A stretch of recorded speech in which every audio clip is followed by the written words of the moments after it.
Good evening and welcome to Real Fellas Talk Sports. I'm your host for this evening. My name is Larry Abels, and I'm here with the most renowned experts that you could find anywhere. Don't even turn on ESPN anymore because this is where you need to be, especially on Wednesday night at 7 p.m. Eastern Time for those of you in other parts of the country. Let me introduce the panel. First, we're going to start with everybody's Mr. Nice Guy, Greg Finner. How you doing, Greg? Man, I'm doing great. As you can see behind me, the Redskins, the Commanders season is deader than Julius Caesar, but I'm holding up the bloodstained banner. Good. There you go. And the loquacious linguist from Indianapolis, David Burnett. How are you, David? I'm doing fine in my Indiana University gear. I do have a connection, even though Ball State beat Indiana a couple of times in this century. I want to say that. But today I'm shouting Indiana. Indiana. My mom went to IU. She was there years ago when IU was actually pretty good in football, and they're pretty good now. So I'm Absolutely. happy. And last but not least, longtime buddy from the neighborhood, Chuck Snowden. How you doing, Chuck? Larry, I'm doing really well. It's great to see Mr. Burnett in that Indiana gear. Trust me, it looks good on him. It does. So I can't wait to get to the show. I love this on Wednesdays at 7. I just absolutely love chopping up a little sports conversation. All right. Congratulations. Proud alumnus of Indiana University, Chuck Snowden. Thank you. All right. Let's start with the NFL. All right. And there were a number of games this week. So I'll start right now. Greg, I want to get your thoughts. The Chiefs versus the Texans. What do you think of that game? And where do these two teams go this year as well as in the future? So somebody has stolen Patrick Mahomes' pixie dust. Will the thief please return it? Because it is gone. And I can tell you that they are mathematically out of it, right? Mathematically, they're not out of it, but they're done. They're done. And I think everybody knows that. I think that the Texans defense made sure that they understood that they're done, right? They were just, it was incredible. But I will tell you one thing I do respect about the Chiefs. They're going to rebuild on the fly. They're not going to have this like down to 3-14, getting the stuffing beat out of them. Trust me, they'll be back soon. But for now, they're done. David, your take on those two teams? Kansas City's run is over. They've had 9 straight years of winning the AFC. That's damn good. It's one of the best streaks in the history of the NFL. Be happy. Right now it's over. And right now, Patrick Mahomes is not the best quarterback in football. He's not. He's had 2 consecutive mediocre seasons. What did he do the last game? He threw 3 interceptions, 4 interceptions? Something's off. But let's not despair. Kansas City, ain't nobody crying for Kansas City. We're gonna eat the barbecue, and the barbecue in Kansas City is pretty damn good. Yeah, it is. And be happy for them. They'll come back, but it may be a couple more years before they come back. But they did well. They won 3 Super Bowls. 3. That's a dynasty. Dynasties don't last forever. Sure don't. Chuck, your thoughts on that game? And I think Greg and David both have made incredible comments. And to have Mahomes have Wait a minute, Chuck. You said incredible. Does that mean they lack credibility when they? No, they don't lack it at all. They don't. I want to piggyback off of what they said. That's the point I'm making. And they had the guy had 3 interceptions and no touchdowns. That's Patrick Mahomes, okay, in a big game. The Texans understood the assignment, and they started about 4 weeks ago when their defense. I would love to have been in one of those defensive meetings when the guy says, all right, it's going to be up to us to lead our team to the playoffs. Because the defense over the last 4 weeks or so, and David has always talked about, it's always the offense. And I wish some defensive team stands out. Well, maybe it was Earl or something back years ago. But the fact is, defense is legit. Yeah. And they showed up. They've been showing up. So speaking of which, and I'll stick with you, Chuck. I know 2 of Kansas City's linemen were hurt, and when I'm listening to this, I'm like, even if they're healthy, this is not going to be good with them being hurt. Do you think Patrick Mahomes is done? No, I don't think he's done at all. I don't know what the exact problem is, but I don't think he's done. I think they need to get a running back, right? They don't have a running back. They had True. they had a total of 60 yards rushing for the game. So they don't have a running back. Of course, Kelsey's getting a little older. But I don't think he's done. I think they'll be back. I think he'll be fine. Plus, they had the toughest schedule in football this year. They played a tough schedule, and so that also hurt them as well. So, David, you were pretty tough on Mr. Mahomes. Did you get a chance to see that game by any chance? I saw parts of that game. Okay. There were a number of drop passes in that game, even though the pressure did get to Mahomes. Do you think they need better receivers? People that can hold they needed better receivers last year. The last couple of, last season, they had about 6 or 7 one-score games. This is trending downward. Yep. And it's okay. It's kind of like everybody gets all upset about the Lakers. Sorry, Chuck. And Kansas City's become the Lakers of the NFL. We expect them to be there every year. It's just not their year this year. And let's get over it. This year, it's going to be somebody else.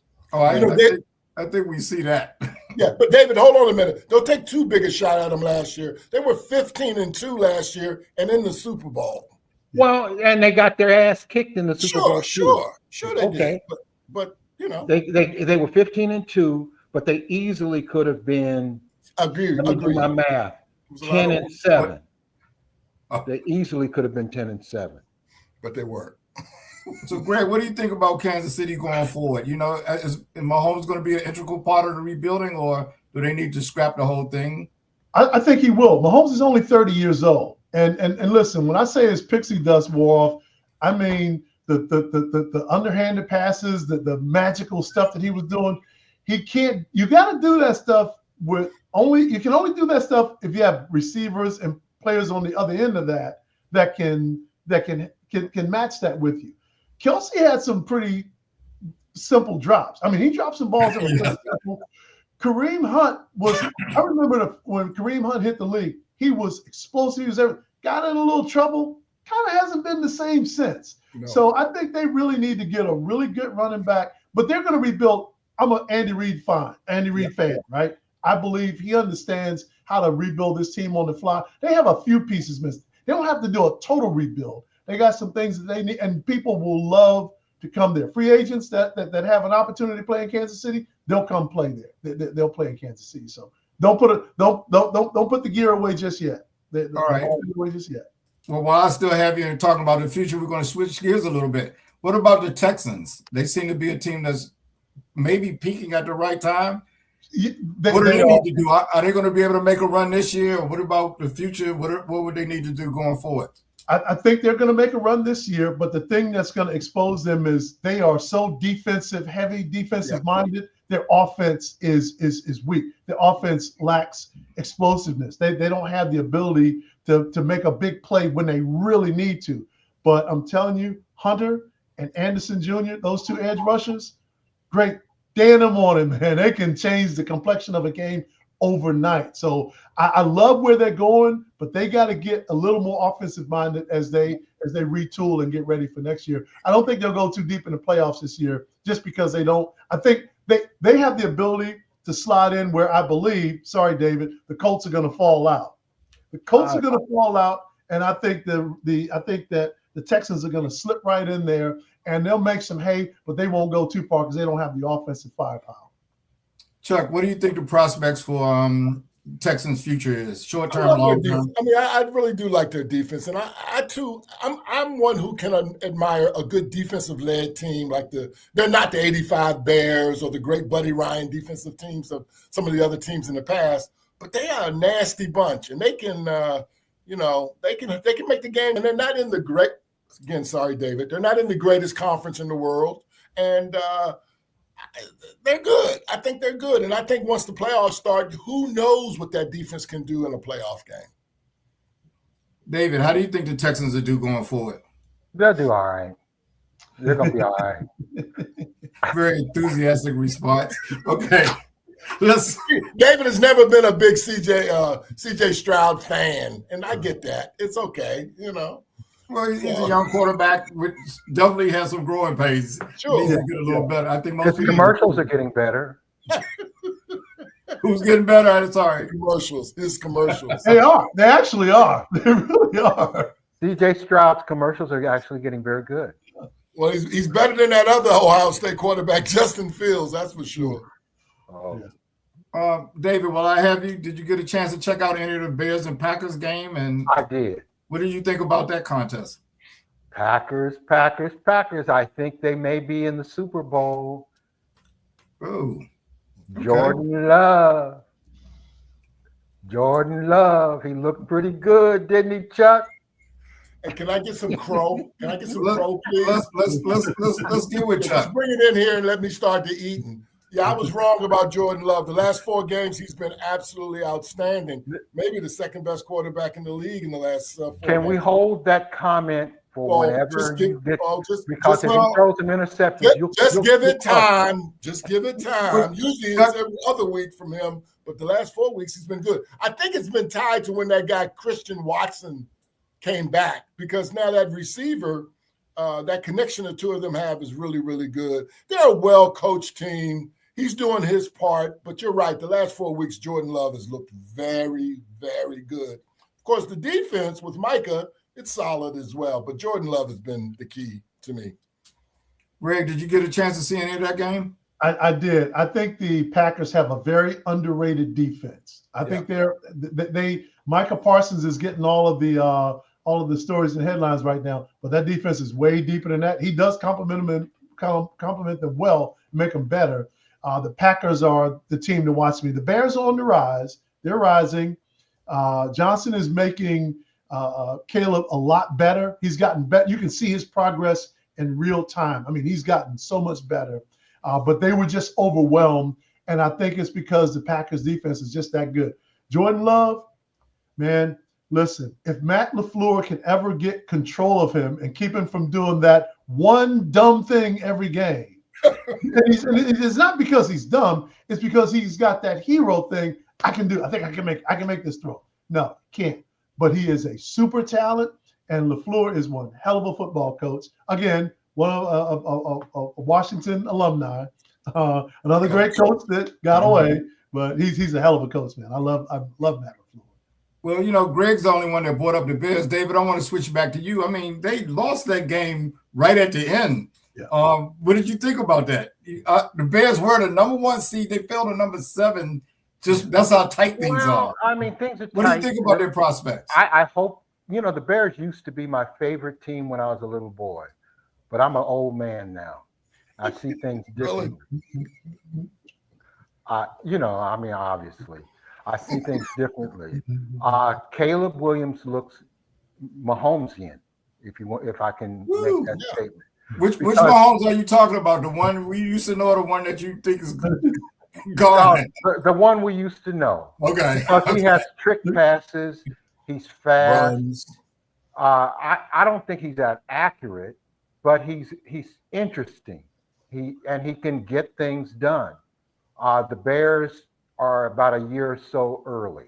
I don't think they're going to get too far in the playoffs, but they're going to be in the playoffs, and that's a positive.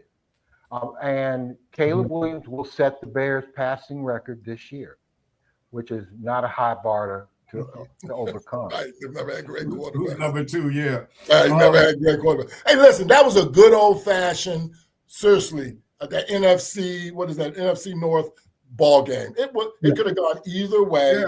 Yeah. Caleb made a bad pass in the end zone. That guy had a defender right in front of the guy. When the guy was cutting across in the middle, he could have just dumped it off to him or ran the ball. Yeah. That was a bad pass, but it was a hell of a game. And what I think Johnson has done to Chicago, they don't have anything. Those running backs and that line, they do their part. And that's a big deal for them. So they can bring Caleb along a little bit at a time. So, and they've got that magic. They've won some close games too, So they that conference isn't over yet. the Lions, Bears, Packers. The Packers have the lead, but that thing's not. They got 4 games to go, and it'll be interesting to see how that finishes out. To that point, Chuck, I think Darren Swift has really taken a lot of the load off of him because he can not only can he run the ball, he can catch passes, he can do a lot of things. He's made Caleb. He's taken a lot of load off Caleb. Yeah. Agreed. Yeah, I found that to be a very, very interesting game. You know, I like competitive games. That game was going back and forth. Yeah. I got to give Johnson credit. The offensive coordinator seems to know the strengths of his players, and he kind of plays to their strengths. You know, I think Caleb does need to be a little more accurate, but he's improved over last year. I mean, all you can ask is for a step. Chuck, while I got you, Ravens and Steelers. Does anyone want to win that division? Well, I'm so disappointed. But actually, another competitive game. I know it was, but it shouldn't be. Like I thought, and I've told you guys when they were 1-5, I thought the Ravens were going to make a move, and it started last week when they lost to the Bengals in Baltimore. Then they came back this week while the Steelers are down. They lost to the Steelers again in Baltimore, and it's not because they don't have the talent; they just make dumb plays. Like they just fumble here or pick here or didn't get a third down here, 3rd and 3. They don't get the first down. I don't understand what the problem is, although I do blame Lamar the most. I'm surprised. I'm really surprised the last 2 weeks. Now that I've said that, I thought that was a touchdown to the tight end. Yeah, I thought it was a touchdown. Yep. And no one can convince me that wasn't a touchdown. I'm going to tell you. I don't know how they overturned it. That's the other thing. They called it a touchdown. There was nothing you could have saw to turn it over. Right. Yeah. In my opinion. David's going to probably have a different. Go ahead, Dave. What did you think? You disagree with that? Well, yes, I do. First of all, any catch looks like a catch in slow motion, super slow motion. What about fast motion? In fast motion, it looked like it could have been an incomplete pass. Oh, it looked like a catch. You got to complete the whole. You got to complete the whole sequence, and he did. It took 2 steps. Well, the game's over. He took 2. He almost completed his 3rd step, and he had possession, holding the ball away from the. He didn't hold on to the ball all the way through the catch. He needed to do that, and had it not been super slow motion. See, slow motion is a. Well, I saw it live. I had a whole different thing. Well, your eyes are slow. I saw him take two clear steps, almost finishing his 3rd step, and he was holding the ball away from the defender. He had it in his hands in front of him, holding it so that the defender couldn't knock it out. But if I'd have had money on the game and I was for the Ravens, I'd have said it was a catch too. So I had no money on it. No, I don't mean to suggest you did. Greg, what did you think? Did you see the play we're talking about? I did, and I'm first of all, I'm a huge Lively fan. I think he's one of the most underrated receivers in pro football. I do think not only did he catch the ball, he had control of it. It's not like he was bobbing; he had control of that ball. So I don't know what drove that call, and that's the things that make me look that FanDuel like okay, FanDuel check everybody's accounts, check their accounts. You know what's hard with the Ravens. It's hard to watch a team that we've been used to, especially with Lamar, watch make big plays, and now they're making big turnovers. I mean, if Lamar throws one more inaccurate pass, I'm gonna wonder, is he physically? Is there something wrong with him? Because he's not making any of the throws that he usually makes. I think that the Steelers. So the Steelers are just in big games this year. They're just incapable. The Ravens they're playing subpar football. They're making turnovers, but the Steelers are actually incapable. And Mike Tomlin on any press conference, when he's doing the press conference, it makes me want to cry, man. Like, this is a man who is like doing his best to hold it together. I'm like, dude, what you're saying, the words that are coming out of your mouth are not matching the emotion that you're disseminating. Now, you're acting like the Steelers lost that game. They won. I thought both quarterbacks actually played pretty well Sunday. Aaron Rodgers played like Aaron Rodgers. Best game. He even looked fast. His jersey looked fast.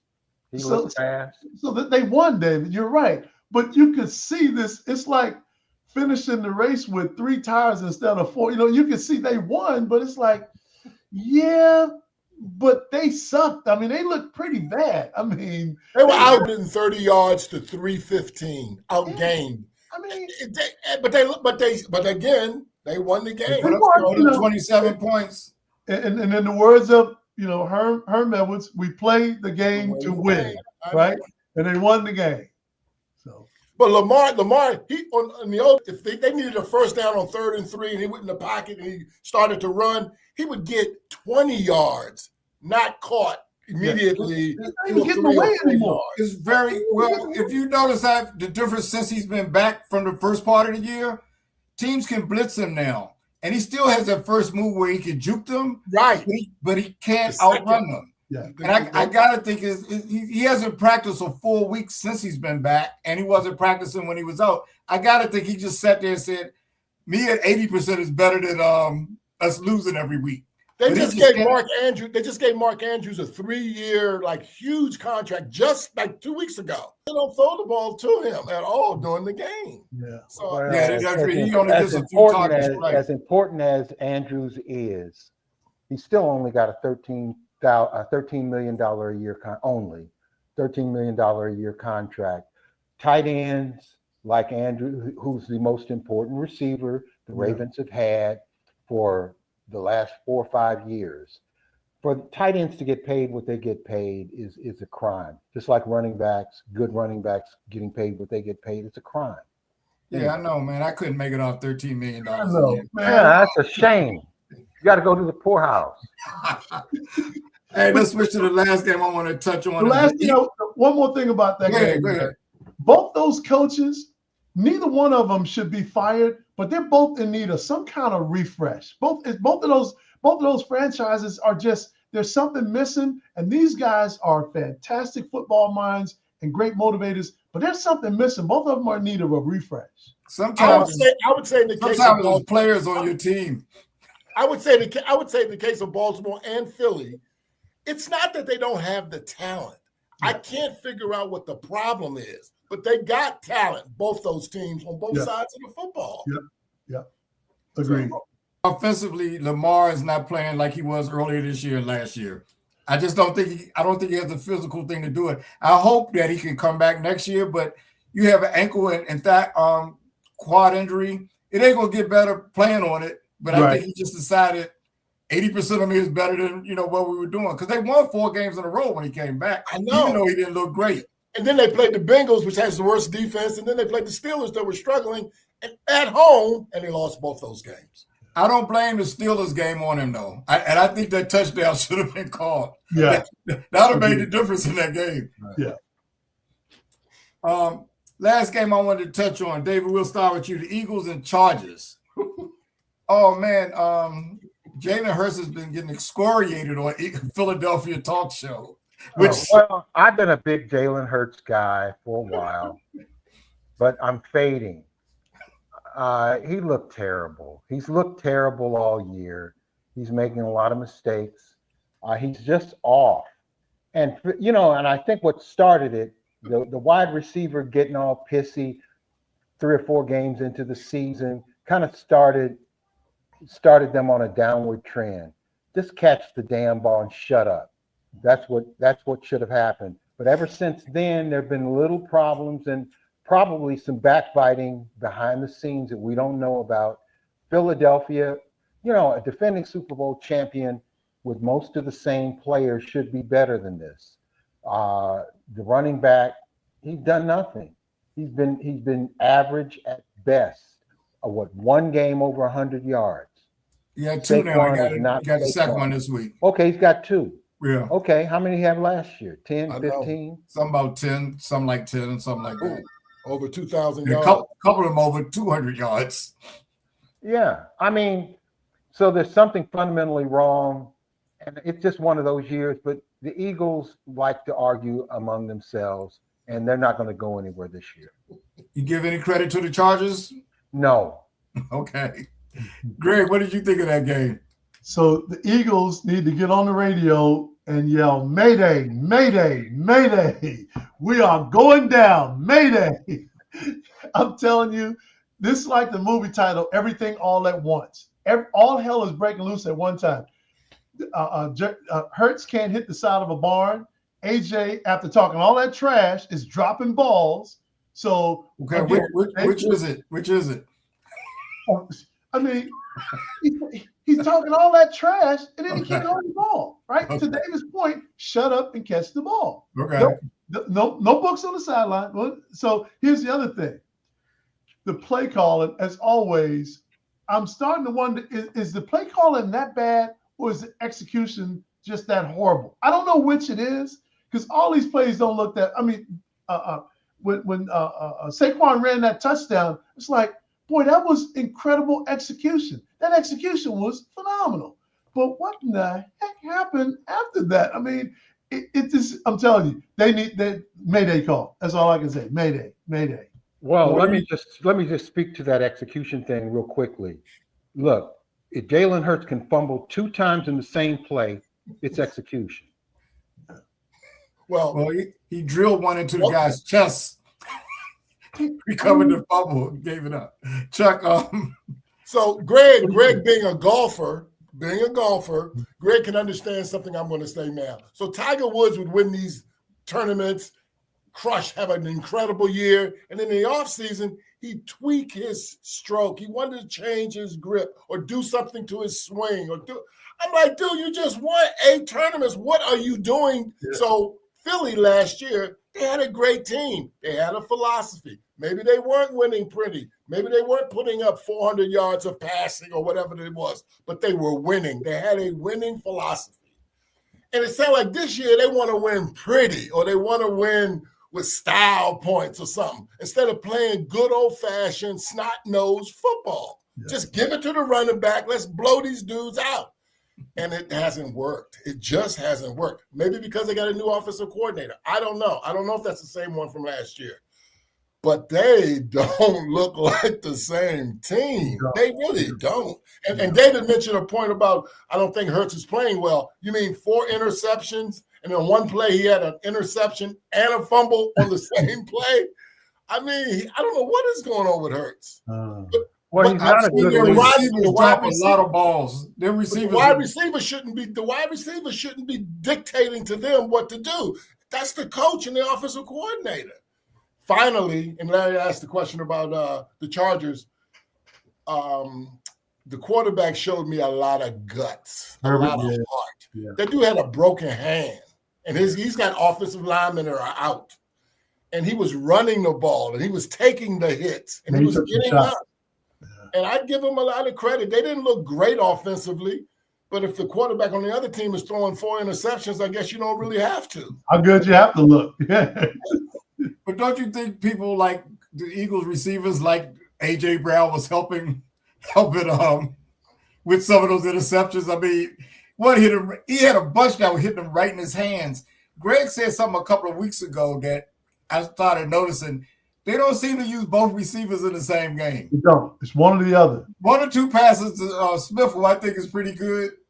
But AJ, one time I was thinking he wanted to say, where would you like for me to put the ball next time? Exactly. Yeah. I'm telling you.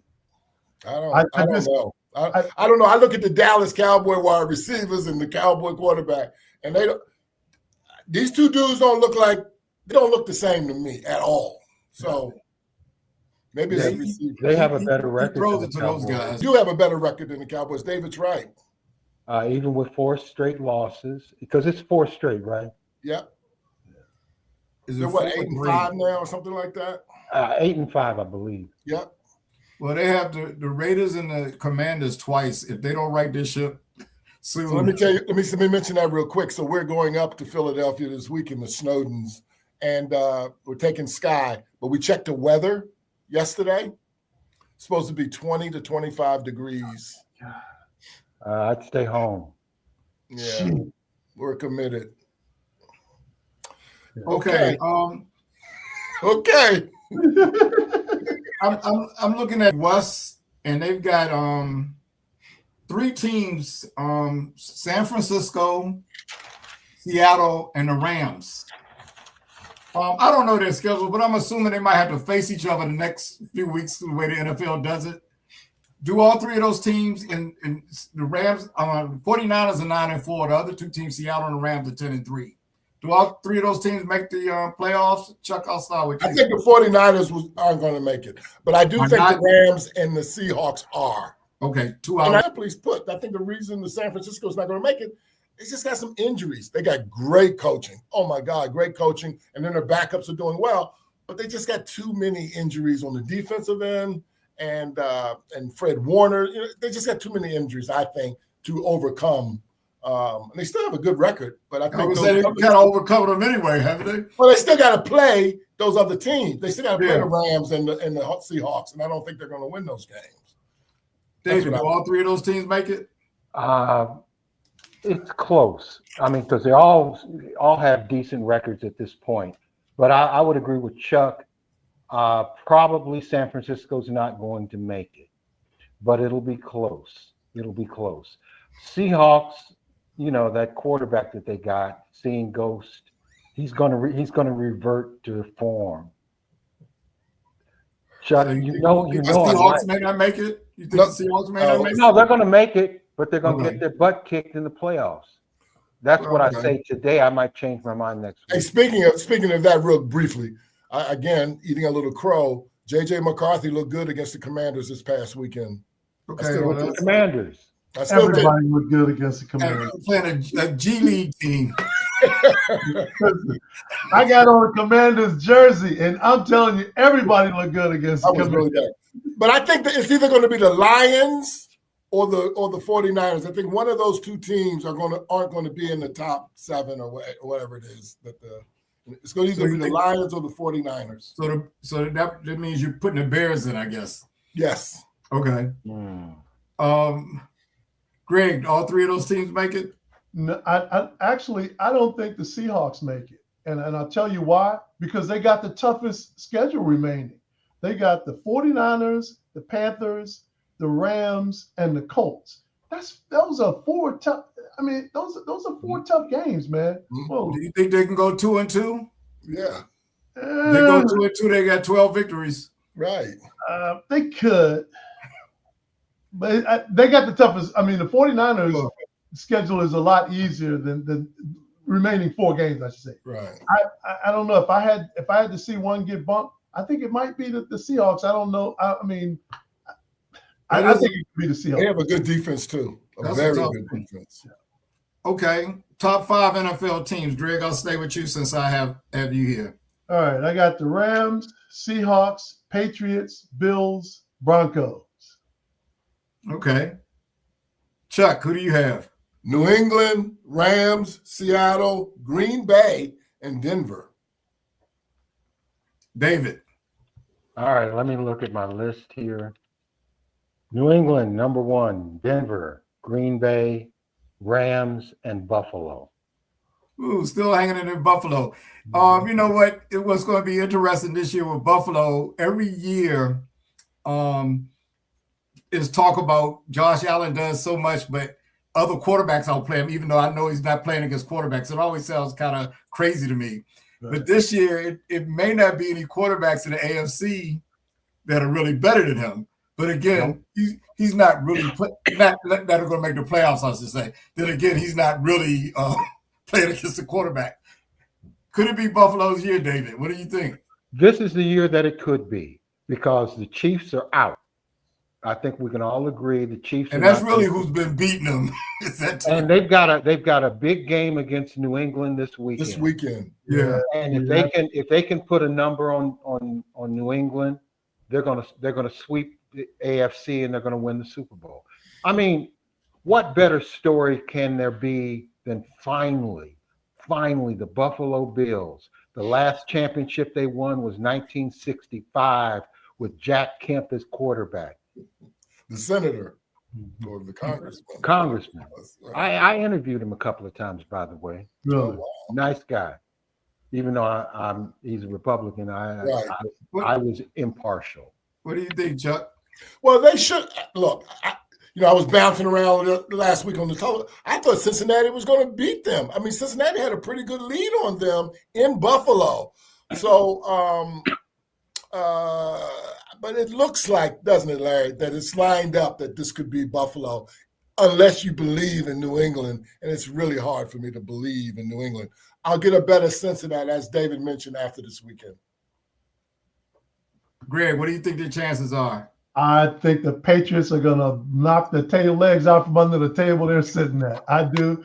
I think Vrabel is going to outcoach Sean McDermott. Sean McDermott is like been on borrowed time for 5 years now, and it's because he cannot win the big games. I'm telling you, trust me. I don't believe. It's not that I believe in Drake May or I believe in these players and in the team. I believe in Mike Vrabel. Mike Vrabel has turned that thing around, and they got the momentum right now. They got the juice right now. The Bills. I think Vrabel has done a good job, but is it that they couldn't win the big games, or they just couldn't beat Kansas City in the postseason? It was hard for me to tell. I mean, because whenever they needed the game, they seemed to gag like a maggot. They just, I'm not a believer. They lose in overtime sometime, Greg. Yeah. You have to change the rules. Hey, wait a minute, Larry. That they didn't get the ball back. Like right, they lost the coin toss. Yeah, they had to change the rules after that. Right. Yeah. But if you look back in those games, you'll see what got them to that point. That didn't just happen. There's a reason they got to even get into a coin toss, a drop pass, a bad call. I do not believe in Sean McDermott. I do not believe in him as a coach. I don't. Well, I got you here. Who are your top 3 candidates for MVP, Greg? Top 3 are Matt Stafford. And actually, I think Matt Stafford is going to win. But I think if the Cowboys can overtake the Eagles, Dak Prescott, if you look at him statistically, he is killing it, and he's making the big plays when they need big plays. Commanders, and Raiders. Just want to remind you that. Well, yeah. So listen, man. I mean, that's not much. That's not much down the stretch, is it? The Cowboys, they got a shot. They got a legitimate shot. And I'm going to stick with Jonathan Taylor. I'm not going to forget about him just because they are kind of circling the drain right now. He still had a phenomenal year, worthy of an MVP. So Matt Stafford, Dak Prescott, and Jonathan Taylor. Yeah. David, who are your 3? I think the winner is going to be Josh Allen, and second, Matt Stafford, and third in my poll, Myles Garrett. Myles. Now, the problem I have with the MVP, y'all know what I have a problem with it, because they link the MVP with best player. The MVP is not always the best player. Quarterbacks are not always the best. The only quarterback that I can see that could conceivably be the best player is Josh Allen. But the best player in football this year, without a doubt, is Myles Garrett. Okay. And he's going to set the sack record this weekend. You know, the only reason I didn't include Josh Allen is because I don't think they're going to give it to anybody 2 years in a row. I don't think that's – I don't. He's going to ascend because Mahomes is down this year. Remember, and Jackson is down this year. I want you guys to be the judge. Forget who they'll do it. You guys are the judge. Yeah. So I'm going to take your word for it this time. Chuck, who do you have? Oh, here's the deal. If Drake May knocks off Buffalo this weekend, it'll be Drake May and Stafford in the final 2 voting for MVP this year. So which who's is crazy. I know what I just said is crazy, but if they beat Buffalo this weekend, that would put them at 12-2 with 2-3 games left. And I think he'll get some consideration. And I do think Matthew Stafford is going to win it. And who's your third person? I got Josh Allen as my third. Okay. So look, now we're going to switch to how different that has changed over the last 3-4 weeks, huh? Well, that's the thing. Even the guy from Indiana didn't mention the Indiana guy. Well, look, I'm a realist. I'm not a homer stupid. I'm a homer smart. You are. We're going to switch to NCAA football now. You are. This weekend, the formerly #1 team played the current #1 team. And the current #1, we're talking about Ohio State and Indiana. Chuck, we'll start with you. What are your thoughts on that game? Can you? I don't know who's the, and David didn't remember this. Who's the announcer who did the when the United States hockey team beat the Russians in the Al Michaels. and he says, and I felt like in my ear, I was listening to him saying that as that game was wrapping up. You know, can you believe? You know, it just was that. It was just an unbelievable day, unbelievable night.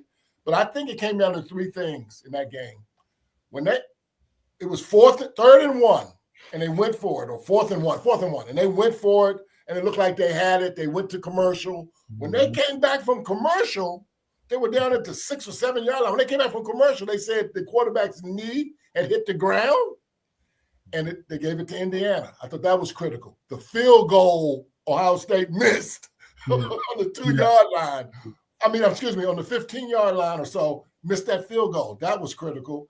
And then on third down or something, they decided with 2 minutes to go to throw the pass, and that guy from Mendoza laid that thing in perfectly to help run the clock out.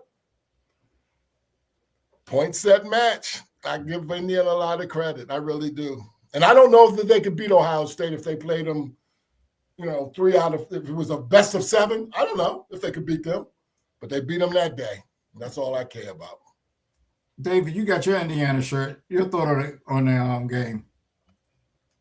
This is a case of literally worst to first. Worst to first. Indiana, which has been beaten by Ball State a couple of times this decade, this century, they are now the best team in college football. Number 1 seed. I'm so proud of Indiana. I've played on Memorial Stadium in high school, got our ass kicked though. But I'll be damned. I'm hoping for Indiana. I didn't go out and buy this Indiana stuff for nothing. I'm going to cheer hard for them. Now, I'm not going to cheer hard for them in basketball, but in football, they got my attention. And my mom went there. I've been on campus. I've dunked at Hyper, which is now the Bill Garrett Field House. Yep. Yeah, I did dunk there, Chuck. Yep. By the way, he mentioned Bill Garrett just real quick. Bill Garrett was the first black basketball player in the Big Ten. He played at Indiana, right. And they named the Big Field. And my mom went to school with him. Yeah. Okay. Greg, did you get a chance to see that game? I did. So I think Mendoza sealed up the Heisman Trophy in that game. I think he sealed it. He proved that this season what he's done is no fluke. It's real. I mean, what he did was real. I think that the Buckeyes got exposed in a couple of ways. First of all, this is the best team they played this year, obviously. Yeah. The best team they played. But I think they were used to being able to come back and being able to dominate the line. They didn't dominate the line. They just didn't. I mean, they had the opportunities. And again, that missed field goal, overtime, that might have changed everything. But the 15-yard line, you got to make that. I mean, I felt bad for the kid. When it's college students, I feel bad for them. NFL, I say you got one job: kick the ball. How many kicks has he missed this season, though? None. I think that was his first miss. I know, that was amazing. And I'm telling you, so it's that pressure, man. That pressure that breaks pipes. It also breaks most men. That same pressure. And I'm telling you, man, I felt bad for the young man, but I think this is the first time that Ohio State slapped somebody and they got slapped back, and it was obvious. Indiana didn't back down, man. Hey, it looked nervous at the beginning because the first play of the game, they knocked Mendoza on his ass, and I didn't think he was gonna return. Oh, that guy, Curry, right? He was number 92, I think his number. Yeah, he was getting a lot of shots in. That was such a competitive game, back and forth. That was like a title fight to me. I mean, it really 13-10. That's right. A heavyweight bout. Yeah, it was back and forth. Signetti had him prepared, man. He had him ready to play. I give him that. He had him ready to play. One of the great, I think, in sports, and you guys have watched. We've all have watched a lot of sports in our lifetime. And David makes fun of Indiana because they was the losingest team in the history of college football. In 2 years, to think about what that dude has done, gone 24-1 in regular seasons, in a championship game in 2 years in a culture that's always losing. I don't even know how he did that. I swear, I don't. I've thought about it and looked at it. Recruitment. It is an amazing story in sports. Recruitment, Chuck. Recruitment. I mean, recruitment is. It's not that simple, though, Larry. You know it's not that simple. That's a big part of it. There's something about his persona that is infectious to the team, and he's a no-nonsense guy. He had a plan, and he was serious. That's what I think. And he brought players from James Madison, by the way, group of 5 school with 13 players at Indiana from James Madison. So I don't want to hear anything about the Power 5. Power 5 has some players. That's going to be a perfect segue because we're going to move on to the NCAA playoffs. But before we get there, I think it's a good time for trivia. Okay. So last Saturday, and Chuck, no offense, but Ohio State was number 1. Yeah. Last Saturday, the number 1 football team and basketball team both lost on the same day. When was the last time that happened? That a basketball team and a number 1 football and basketball team lost the same day. My only hint that I'll give you guys has been in this millennium. Wait a minute. Say it one more time. Was one of those teams ranked number 1? Either the basketball. Both teams are ranked number 1, and they lost on the same day. And they both lost on the same day, and they both ranked number 1. Purdue lost Saturday, and Ohio State lost. Oh, so they don't have to be the same team. Okay, that's what you're saying. So the same day that the football team and the basketball team, they were ranked number 1, lost on that same day. Correct. So who could that have been? That's a stumper. Oh, wait a minute. Who could that have been? Ranked number 1 in the country. Okay, I'll make it probably not much. UCLA has got UCLA. That's not correct. Okay. So I'll give you a hint that might not make it any easier. It happened in 2003. David Burnett, I just knew you were going to know that. Wait a minute. 2003. 2003. 2003. It's a rare moment. I don't know.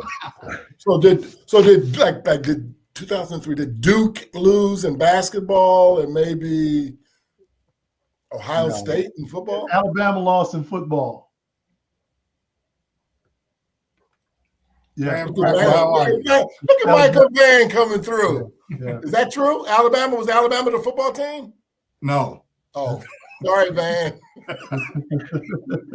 Okay, I'll give y'all the answer.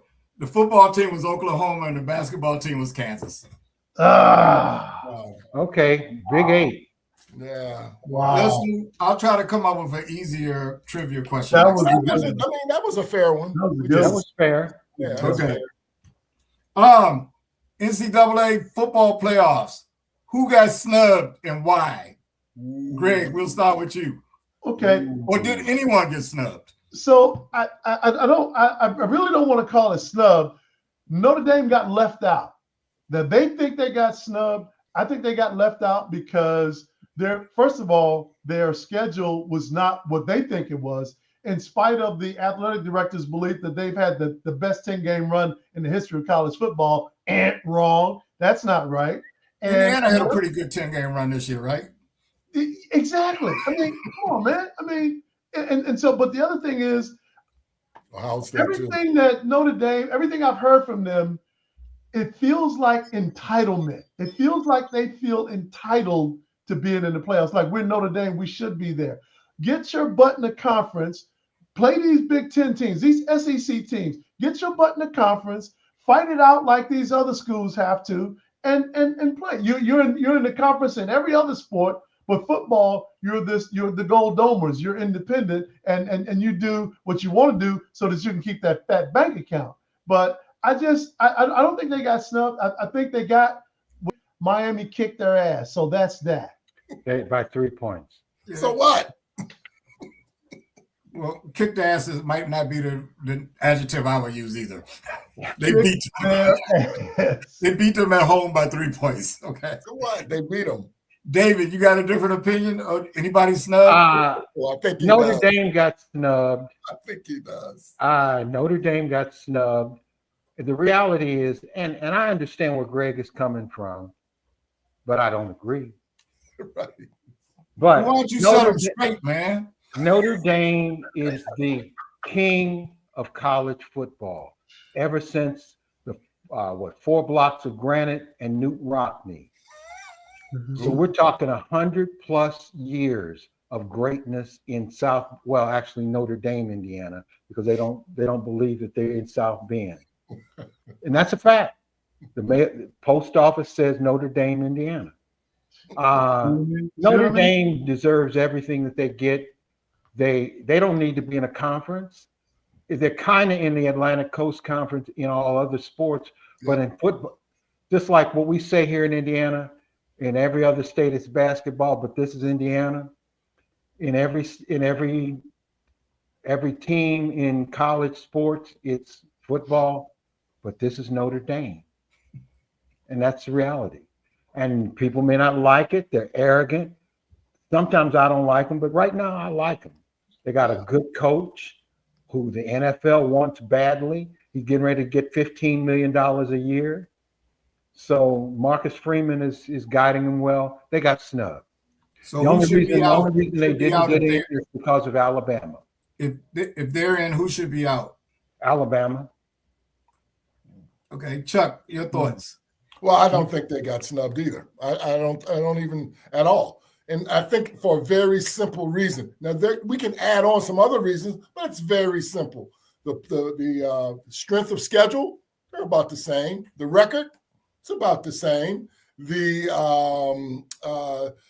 like David mentioned, 24 of their team, or they played in the ACC. The other teams, Miami's in the ACC.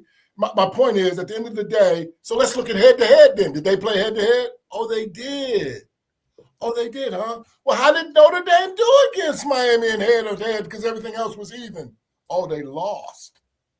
But David is saying that Alabama should be out, not necessarily Miami. Well, Alabama, only thing I would say about Alabama, they went to Georgia and they beat Georgia, and they were, they said that the conference championship game, they were in the SEC conference championship game, didn't count. It didn't count.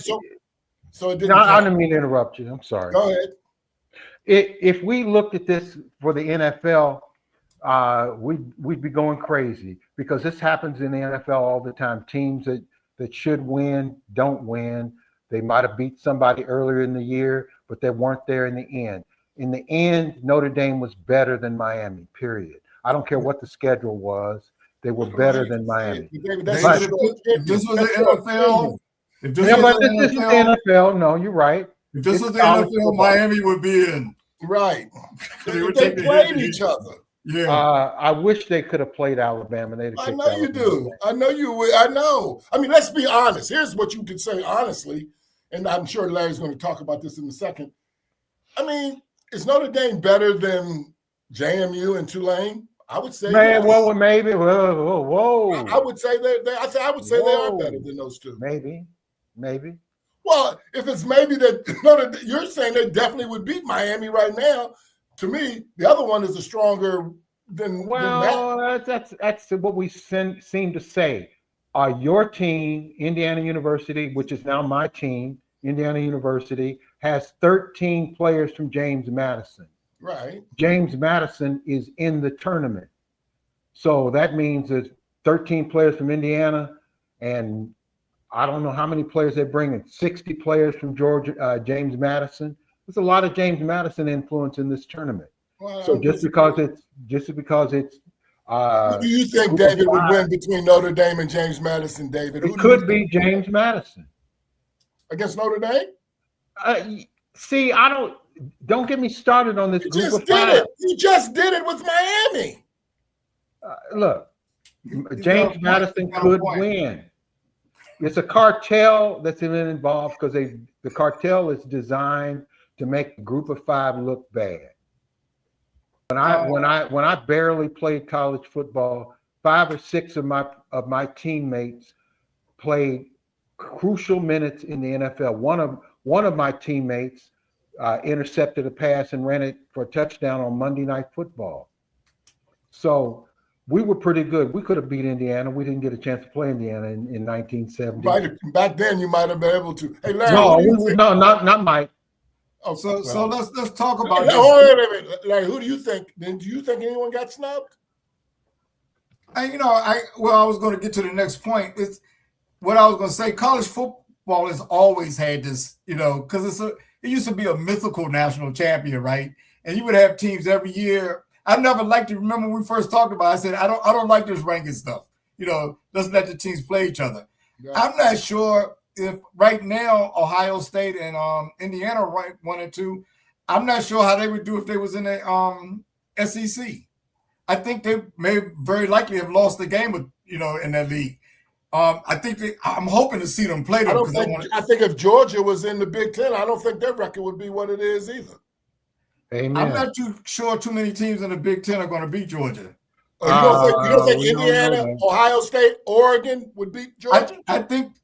Well, number one, they may not play all of them, but those are probably the 3 that would give them a challenge.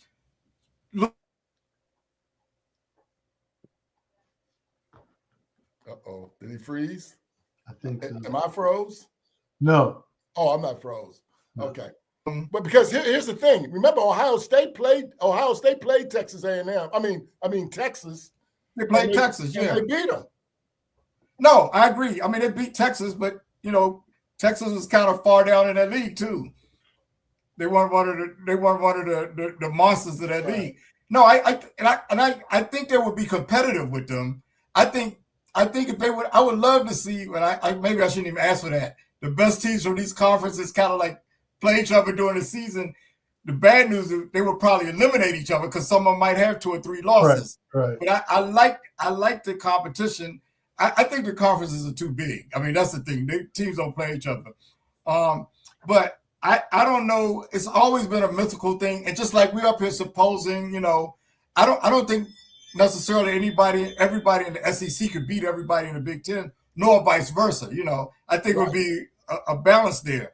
So it's always going to be this mythical thing. So I want you guys to tell me, this is a segue. Thank you, Chuck.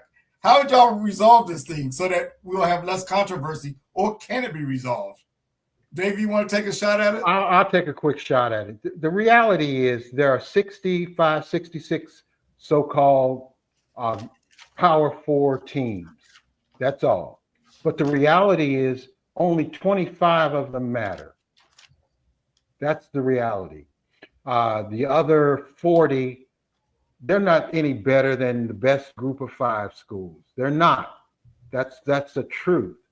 And the reason the cartel, because it is a cartel, tends to diminish the efforts of the group of 5 is to build up the weak sisters of the Power 4.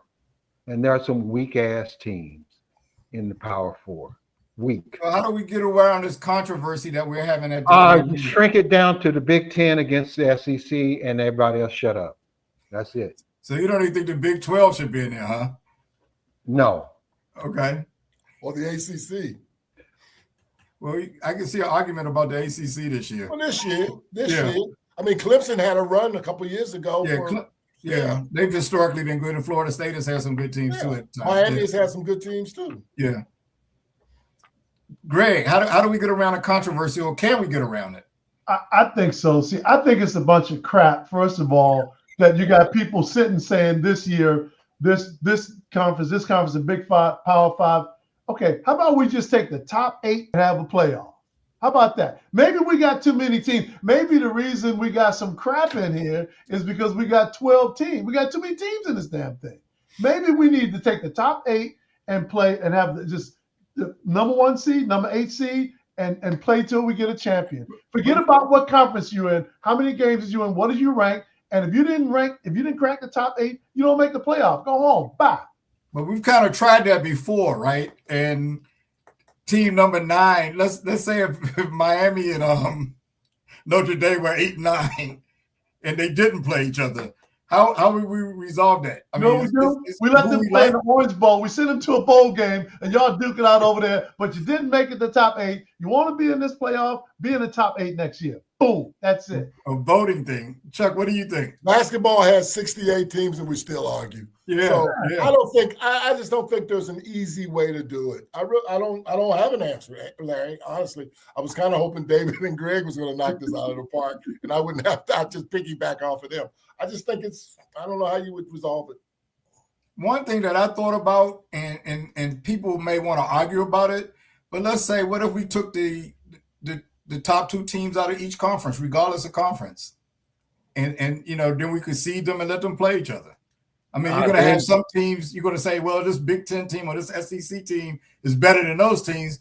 But if you didn't finish in your top 2. But Larry, let's take the Big Ten this year with Oregon, Ohio State, and Indiana. Who would be your top 2? Well, they have to figure that out. Well, this year would have been Indiana and Ohio State. But all of that is speculation, because then you would leave out more than half of the schools that you don't even really have any criteria over. I'm going to be an advocate for the Group of 5. I went to a Group of 5 school. Well, I'm including them. I'm including them in there. They will not get the recognition that they need at the beginning, because I was just offering a solution, and it made me think about the NCAA tournament. They take conference champion, or the tournament champion, regardless of how strong that conference is, and they get in. So we're going to have some mismatches, and sometimes number 15 beats number 2. Well, the reality is the big boys do not want the little boys to be involved. They want all the money. Agreed. Yeah, I agree. Agreed. I was just coming up, and I'm not going to say it's a perfect solution, but we would at least know what's there, as opposed to, if it was fair, I would agree with you. If we're liked or something like that, at least we would say, whoever won, let's win it, whatever conference you're in. Okay. Just a thought. Moving on, we're getting later in the show, so I'm going to move on to the NBA. Another week has gone by, and the Thunder going into their game tonight, like 23-1. They've won 15 games in a row. Chuck, we were talking about this one time. Are they, number one, do you think they'll get to 20 wins in a row? All-time record that the Golden State Warriors. Yes, and yes. Is that right? Look. If they went 50-8, I think it's 50-8 right now, they would break the record. 50-8. And over the last 50 or 60 games, they're like 53-7. Okay. So it's not inconceivable that they could do what I just described. I think they're going to break the record, and I think they're going to get to 20 in a row. And by the way, they haven't even had all their guys there, every game. And the game that they lost in overtime to Portland by 2. Played them tough 2 in overtime. But the point I make is Shea hasn't even played half the fourth quarters. What I'm saying is that team is really, really, really, really strong. And I think they're going to make a run at the record. They won 68 games last year. Yeah. What do you think, Greg? I think they can. And I look at the way they win. They put on their hard hats and bring their lunch pails, and they play basketball every night. It's not some, they're not winning with some rabbit foot buzzer beater, 3-pointer at the end. They're banging people around. They're playing hard. They win the same way almost every night. And the thing that Chuck said, I think last week, is that I agree with completely, is they drive the basketball. They don't just, and if somebody open for a 3-pointer, they'll kick it out to them. But man, Chet, J Dub, Shea, these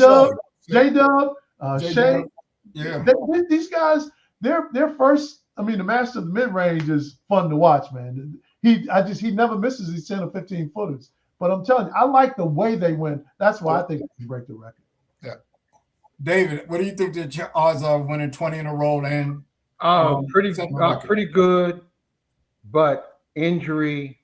That's the key. Yeah. I mean, because what's the big injury now? It's the Achilles injury in all sports.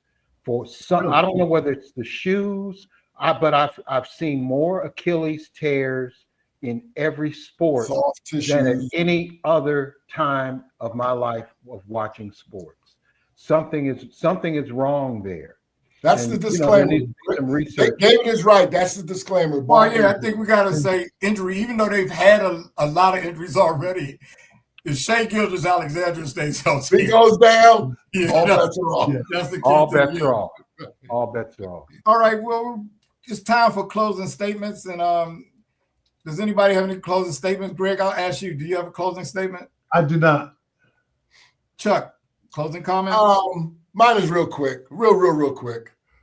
So LeBron broke the record a week ago. So he went broke the record, meaning he had gone 1,297 games, double figures, back to 2007. The other night he only had 8. Started his double figure game back the other night when he had 29, 8, and 7. I just wanted to acknowledge that he had not been in single digits since 2017 years. And today or yesterday, he signed a $1 billion contract with Nike. It's a lifetime contract. Shout out to Mr. LeBron James. Oh, put it in a little context. He went 1,297 games. The great Michael Jordan went 866. Wow. He didn't play 23 years. Well, he was second place. He played 15 years, David. Dude, I'm going to show my age, my get off the lawn age. Chips and natties. Natties and chips. An old man like me has no business talking about some fucking chips or natties. Natties are national championships. Chips are championships.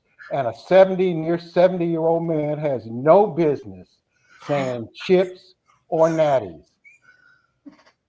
And that's it. 6'7". All right. 6'7". So my closing comment, I just read recently that the Washington Nationals going forward are going to be working on rebuilding, and they're going to get rid of some of the players they have now that they've been rebuilding with for the last 4 or 5 years. What a disaster. Something is wrong when players don't try to win. We want to run them out of the league, but something needs to be done about management that doesn't try to win. I just don't get it. I don't even know why people are satisfied with it. I don't even know why leagues are satisfied with it themselves. And I'm like, what do you mean you're rebuilding? What have you been doing for the last few years since you won the World Series and let all your players go?